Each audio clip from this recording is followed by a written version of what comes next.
Okay, so we are about to read chapter 2 in Things Fall Apart. So make sure that you're on the PDF or in your book at the start of chapter 2. Okonkwo had just blown out the palm oil lamp and stretched himself on his bamboo bed when he heard the ojin of the town crier piercing the still night air. Gom, gom, gom, gom, boomed the hollow metal. Then the crier gave his message, and at the end of it beat his instrument again. And this was the message. Every man of Umuofia was asked to gather at the marketplace tomorrow morning. Okonkwo wondered what was amiss, for he knew certainly that something was amiss. He had discerned a clear overtone of tragedy in the crier's voice, and even now he could still hear it as it grew dimmer and dimmer in the distance. The night was very quiet. It was always quiet except on moonlight nights. Darkness held a vague terror for these people, even the bravest among them. Children were warned not to whistle at night for fear of evil spirits. Dangerous animals became even more sinister and uncanny in the dark. A snake was never called by its name at night because it would hear. It was called a string. And so on this particular night, as the crier's voice was gradually swallowed up in the distance, silence returned to the world, a vibrant silence made more intense by the universal trill of a million forest insects. On a moonlight night, it would be different. The happy voices of children playing in open fields would then be heard, and perhaps those not so young would be playing in pairs in less open places. And old men and women would remember their youth. As the Igbo say, when the moon is shining, the cripple becomes hungry for a walk. But this particular night was dark and silent, and in all the 9 villages of Umuofia, a town crier with his ojin asked every man to be present tomorrow morning. Okonkwo on his bamboo bed tried to figure out the nature of the emergency. War with the neighboring clan? That seemed the most likely reason, and he was not afraid of war. He was a man of action, a man of war. Unlike his father, he could stand the look of blood. In Umuofia's latest war, he was the first to bring home a human head. That was his 5th head, and he was not an old man yet. On great occasions, such as the funeral of a village celebrity, he drank his palm wine from his first human head. In the morning, the marketplace was full. There must have been about 10,000 men there, all talking in low voices. At last, Agbuefi Ezwego stood up in the midst of them and bellowed 4 times, "Umuofia Kueno!" And on each occasion, he faced a different direction and seemed to push the air with a clenched fist. And 10,000 men answered, "Yah!" each time. Then there was perfect silence. Agbuefi Ezwego was a powerful orator, which is a speaker, and he was always chosen to speak on such occasions. He moved his hand over his white head and stroked his white beard. He then adjusted his cloth, which was passed under his right armpit and tied above his left shoulder. "Umuofia Kuenu," he bellowed a 5th time, and the crowd yelled in answer. And then suddenly, like one possessed, he shot out his left hand and pointed in the direction of Mabino and said through gleaming white teeth firmly clenched, "Those sons of wild animals have dared to murder a daughter of Umuofia." He drew his head down and gnashed his teeth and allowed a murmur of suppressed anger to sweep the crowd. When he began again, the anger on his face was gone, and in its place a sort of smile hovered, more terrible and more sinister than the anger. And in a clear, unemotional voice, he told Umuofia how their daughter had gone to market at Mabino and had been killed.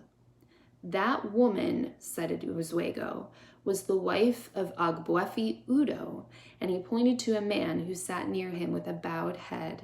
The crowd then shouted with anger and thirst for blood. Many others spoke, and at the end it was decided to follow the normal course of action. An ultimatum was immediately dispatched to Mabino asking them to choose between war on the one hand and on the other the offer of a young man and a virgin as compensation. Umuofia was feared by all its neighbors. Umuofia is the name of their village. It was powerful in war and magic, and its priests and medicine men were feared in all the surrounding country. Its most potent war medicine was as old as the clan itself. Nobody knew how old. But on one point there was general agreement. The active principle in that medicine had been an old woman with one leg. In fact, the medicine itself was called Adaye Nwaye, or Old Woman. It had its shrine in the center of Umuofia in a cleared spot. And if anybody was so foolhardy as to pass by the shrine after dusk, he was sure to see the old woman hopping about. And so the neighboring clans, who naturally knew of these things, feared Umuofia and would not go to war against it without first trying a peaceful settlement. And in fairness to Umuofia, it should be recorded that it never went to war unless its case was clear and just and was accepted as such by its oracle, the oracle of the hills and caves. And there were indeed occasions when the oracle had forbidden Umuofia to wage a war. If the clan had disobeyed the oracle, they would surely have been beaten, because their dreaded Agaidi Nwaye would never fight what the Igbo call a fight of blame. But the war that now threatened was a just war. Even the enemy clan knew that. And so when Okonkwo or Umuofia arrived at Mabino as the proud and imperious emissary of war, he was treated with great honor and respect. And 2 days later, he returned home with a lad of 15 and a young virgin. The lad's name was Igamafuna, whose sad story is still told in Umuofia and to this day. So in the first half of chapter 2, it sounds like what the author is doing is he is helping us to become more immersed in the Igbo culture, which obviously at this point we know that is really different from our own culture. And we're specifically seeing a glimpse kind of into their justice system, so like their judicial system, what happens when they have conflict specifically between two different clans. And we're also getting a glimpse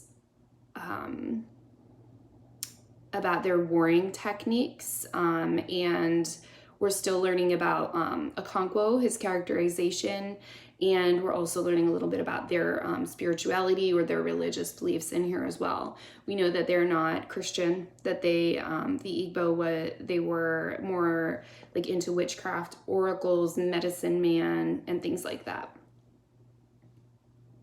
The elders, or Ndichi, met to hear a report of Okonkwo's mission.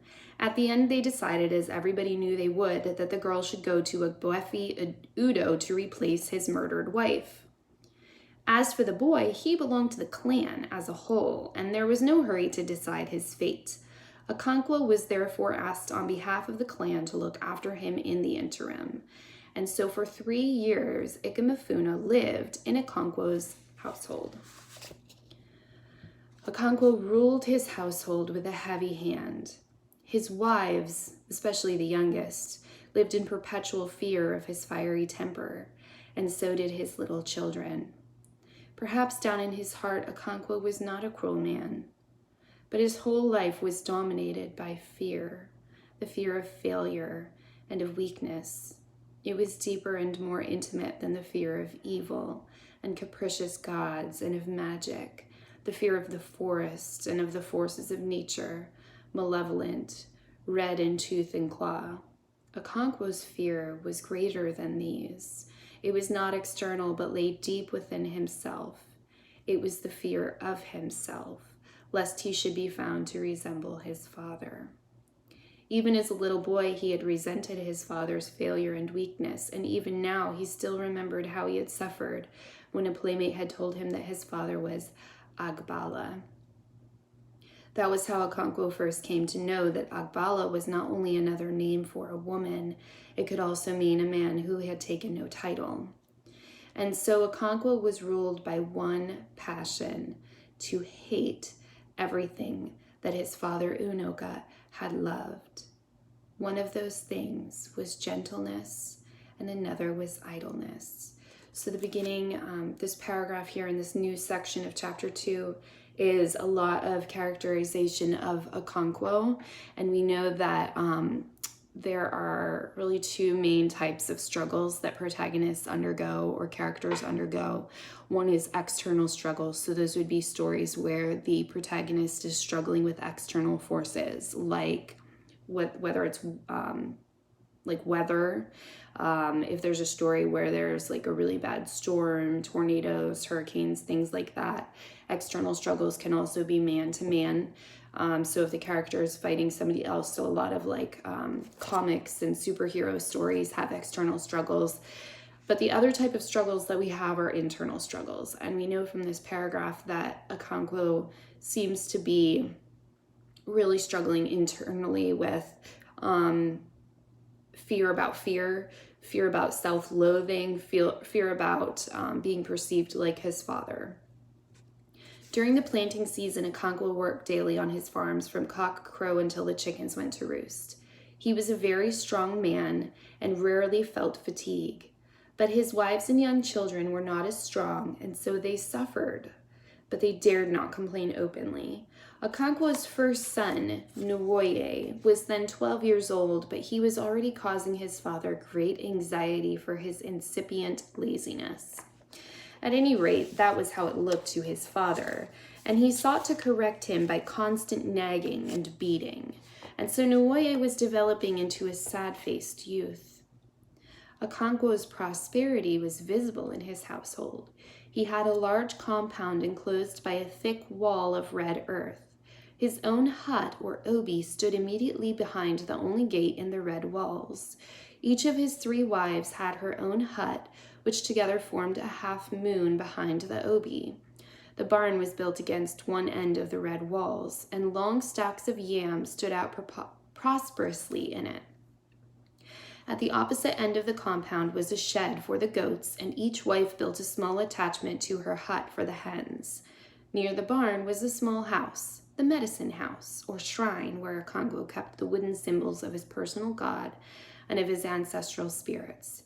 He worshipped them with sacrifices of kola nut, food, and palm wine, and offered prayers to them on behalf of himself and his 3 wives and 8 children. So when the daughter of Umuofia was killed in Mabino, Ikamafuna came into Okonkwo's household. When Okonkwo brought him home that day, he called his most senior wife and handed him over to her. He belongs to the clan, he told her, so look after him. Is he staying long with us? She asked. Do what you're told, woman, Okonkwo thundered and stammered. When did you become one of the Ndichi of Umuofia?